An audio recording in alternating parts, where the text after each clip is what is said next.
السلام علیکم ورحمۃ اللہ۔ اللہ تعالیٰ نے عرش کے نیچے ایک درخت پیدا کیا ہے، اس کے پتے تمام مخلوق کی گنتی کے برابر ہیں۔ اس کا نام سدرۃ المنتہا ہے، اس کا نام شجرۃ المنتہا ہے۔ جب کسی بندہ کی عمر ختم ہو جاتی ہے اور 40 دن باقی رہ جاتے ہیں تو حضرت اسرائیل علیہ السلام کے سامنے اس کا ایک پتا گرتا ہے، اس پر اس بندہ کا نام لکھا ہوتا ہے۔ اس وقت سے تمام فرشتے اس کو مردہ کہتے ہیں اور وہ دنیا میں 40 دن تک زندہ رہتا ہے۔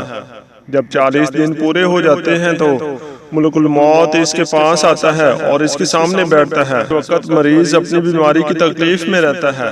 جب ملک الموت کو دیکھتا ہے تو گھبرا کر پوچھتا ہے کہ تم کون شخص ہو اور تمہارا کیا ارادہ ہے؟ وہ کہتا ہے میں ملک الموت ہوں، تیری روح قبض کرنے کا مجھ کو حکم ہوا ہے۔ یہ سن کر منہ پھیر لیتا ہے اور آنکھیں پتھرا جاتی ہیں۔ ملک الموت کہتا ہے تو مجھ کو نہیں پہچانتا، میں وہ ہوں کہ تیری اولاد اور تیرے ماں باپ کی روح قبض کی ہے۔ آج تیری روح قبض کروں گا اور تو دیکھ لے گا اپنی اولاد اور عزیز و اقارب کو۔ میں وہ موت ہوں کہ اگلے لوگوں کو فنا کر چکا ہوں۔ وہ لوگ تجھ سے زیادہ مالک اور اولاد اور قوت رکھتے تھے۔ تو نے دنیا کو کیسا پایا اور اس کا حال کیسا دیکھا؟ وہ بندہ کہتا ہے کہ دنیا کو بے وفا اور مکار پایا۔ پھر اللہ تعالیٰ کے حکم سے دنیا اس کے پاس آئے گی اور کہے گی اے نافرمان، تو نے اپنے رب کی کس قدر نافرمانی کی اور کس قدر تو نے گناہ کیے۔ تو نے نصیحت کی بہت باتیں سنی لیکن تو نے جانا کہ ہم دنیا میں ہمیشہ رہیں گے۔ یاد رکھو کہ میں تجھ سے اور تیرے اعمال سے بیزار ہوں، مگر اس کا مال اس کے سامنے آئے گا اور کہے گا اے نافرمان، تو نے ناحق طریقہ سے مجھ کو حاصل کیا۔ اگر تو غریب اور مسکین پر خرچ کرتا تو آج تیرے کام آتا۔ روایت ہے کہ جب آدمی کی زبان بند ہو جاتی ہے تو 4 فرشتے اس کے پاس آتے ہیں اور سلام کرتے ہیں۔ پہلا فرشتہ آتا ہے تو بعد السلام کے کہتا ہے اے بندے اللہ کے، میں تیری روزی پر موکل تھا، میں نے تمام زمین پر پورب سے پچھم تک تلاش کیا مگر تیری روزی کا ایک لقمہ بھی کہیں نہ پایا۔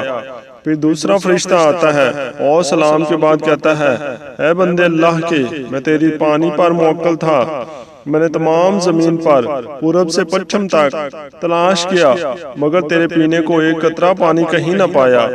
پھر تیسرا فرشتہ آتا ہے اور سلام کے بعد کہتا ہے اے بندے اللہ کے، میں تیری سانس پر موکل تھا، تمام زمین پر پورب سے پچھم تک تلاش کیا مگر تیرے واسطے ایک سانس بھی کہیں نہ پایا۔ پھر چوتھا فرشتہ آتا ہے اور سلام کے بعد کہتا ہے اے بندے اللہ کے، میں تیری عمر پر موکل تھا، میں نے تمام زمین پورب سے پچھم تک تلاش کیا مگر تیری عمر کا ایک حصہ بھی نہ پایا۔ اس کے بعد نامہ اعمال لکھنے والے 2 فرشتے اس کے پاس آتے ہیں اور سلام کے بعد کہتے ہیں اے بندے اللہ کے، ہم تیرے اعمال لکھنے پر موکل تھے۔ اور نامہ اعمال اس کو دکھائیں گے اور کہیں گے دیکھ یہ تیرا نامہ اعمال ہے۔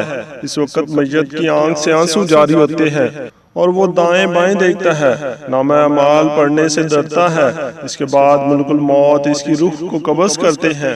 روایت ہے ربیع بن انس سے کہ ان سے کسی نے پوچھا کہ ملک الموت تنہا سب کی روح قبض کرتے ہیں یا ان کے ساتھ اور فرشتے بھی کام میں شریک ہیں؟ فرمایا قبض روح کا کام انہی کے حوالے ہے، لیکن اس کام پر ان کے ساتھ بہت سے فرشتے مدد کے واسطے دیے گئے ہیں اور ملک الموت سب کے سردار ہیں۔ ان کا ہر قدم دنیا کے پورب اور پچھم کے برابر ہے۔ پھر ربیع بن انس سے پوچھا مومنین کی ارواح کہاں رہتی ہیں؟